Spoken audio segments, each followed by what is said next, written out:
Friends అందరికీ hi అండి.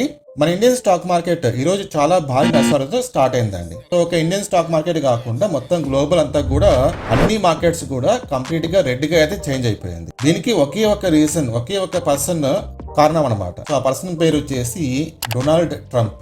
ఇతను తీసుకున్న డెసిషన్స్ వల్ల మొత్తం గ్లోబల్ మార్కెట్స్ అన్ని కూడా రెడ్ గా మారిపోయింది. ఇక్కడ చూడండి మీరు, నిఫ్టీ ఆల్మోస్ట్ మనకి 4% పడింది, సెన్సెక్స్ ఆల్మోస్ట్ 4%, తర్వాత బ్యాంక్ నిఫ్టీ 4%. సో ఇక్కడ మీరు చూస్తే కనుక నిఫ్టీ స్మాల్ క్యాప్ 7% పడింది, అలాగే నిఫ్టీ మిడ్ క్యాప్ మనకు 4% పడింది. ఇది ఇండియన్ స్టాక్ మార్కెట్ అనమాట. ఇక్కడ చూడండి, తర్వాత గ్లోబల్ ఇండెక్స్ ఇక్కడ చూడండి, యుఎస్ కావచ్చు, లేకపోతే హాంకాంగ్ కావచ్చు, ఓకేనా, చైనా, ఇవన్నీ కూడా కంప్లీట్ గా రెడ్ గా అయితే మారిపోయింది. సో దీనివల్ల ఎక్కువగా నష్టపోయింది ఇప్పుడు ఎవరైతే మ్యూచువల్ ఫండ్స్ లో ఇన్వెస్ట్మెంట్ చేస్తుంటారో అలాంటి వాళ్ళు కంప్లీట్ గా నష్టపోయారు అనమాట. అందులో నేను కూడా ఒకరిని. సో మీరు ఇక్కడ చూడండి, నేను నా పోర్ట్ఫోలియో చూపిస్తాను మీకు.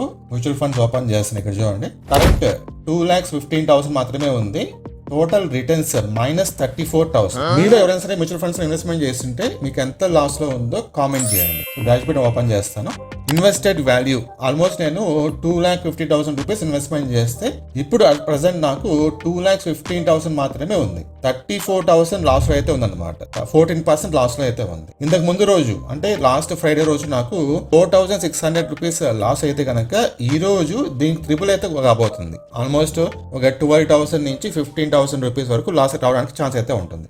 ఇంకా ఎక్కువ కూడా రావచ్చు. ఒకవేళ ఇక్కడ 15,000 వెళ్తే కనుక ఇది 2 lakhs మారిపోతుంది అనమాట. ఈ కరెంట్ వాల్యూ ఈ రోజు 2 lakhs కి మారిపోతుంది నాకు తెలిసి. అంటే 50,000 లాస్ లో అయితే ఉంటుంది. ఇప్పుడు ఎవరైతే ఇన్వెస్ట్మెంట్ చేస్తుంటారో మ్యూచువల్ ఫండ్స్ లో, మీ అందరు కూడా ఒక డౌట్ అయితే రావచ్చు, ఇంకా మనం వెయిట్ చేయాలా, లేకపోతే ఇంకా ఎన్ని రోజులు వెయిట్ చేయాలి, ఇప్పుడు రెడీమ్ చేసుకుంటే బాగుంటుందా అని చెప్పి. నేనైతే కనుక షార్ట్ టర్మ్ గోల్ కోసం అయితే ఇన్వెస్ట్మెంట్ చేయలేదు. అంటే విత్ ఇన్ 1 year లో కావచ్చు, లేకపోతే 2 years లో కావచ్చు, నాకు అమౌంట్ కావాలని చెప్పేసి నేను ఇన్వెస్ట్మెంట్ అయితే చేయలేదు. లాంగ్ టర్మ్ గోల్ ప్రకారంగా, అంటే నాకు ఒక 5 years కానీ లేకపోతే 10 years కానీ అప్పుడు నాకు డబ్బులు కావాలని చెప్పేసి ఇన్వెస్ట్మెంట్ చేశాను. కాబట్టి నాకు ఎటువంటి ఇష్యూ అయితే లేదు, ఎటువంటి ప్రాబ్లం అయితే లేదు.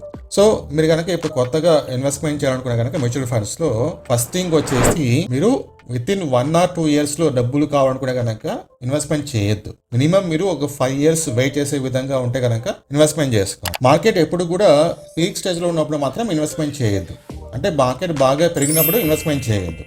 అలాగే ఎవరైతే ఆల్రెడీ ఇన్వెస్ట్మెంట్ చేసి లాస్ లో ఉంటే కనుక మీరు ఇంకా కొన్ని రోజులు అయితే వెయిట్ చేయాలి. ఆల్మోస్ట్ మనకు ఒక 2 or 3 years అయితే ఖచ్చితంగా పడుతుంది. అంటే మీ అమౌంట్ మీకు రావడానికి అనమాట నేను చెప్పేది. ఫ్రెండ్స్, మీరు మ్యూచువల్ ఫండ్స్ లో అమౌంట్ ఇన్వెస్ట్మెంట్ చేసే ముందు ఏమనుకున్నారు? లైక్ 1 year 2 years లో కానీ మీకు డబ్బులు వస్తున్నాయి అనుకున్నారా, లేకపోతే ఎక్కువ రోజులు పెడదాం అనుకున్నారా? కామెంట్ చేయండి.